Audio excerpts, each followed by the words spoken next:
Pare Rambo. Oh. Ay sa akin may nagkwentaw. Mm. Sila daw ay namumuti ng bunga ng bulay. Di kaya ang bulay na may napakataas na. Mm. At saka ang puno ay napakalaki ng puno. Halos gadram ang puno.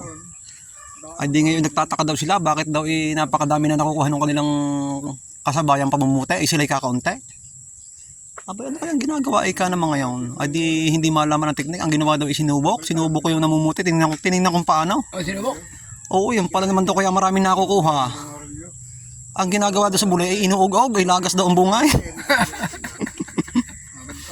Ay hindi nga magkaigay at gusto sila'y marami ding makuha. Oo. Kinabukasan daw ay alam ko na ang teknik na gagawin ko diyan, sabi niya.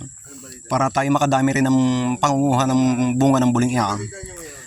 Ay ang ginawa naman daw isa halip na ug-ug, ang ginawa ay hutok. O sige, ala, pitasin nyo ika lahat. Hinutok daw naman na yun. Ay ikaw naman kaya eh. Totoo kaya yan? Kayo ba rin yun? Ay, papawarsin ko yun. Siguradong dami bunga na di makuha. Ay, gusto kayo katigan.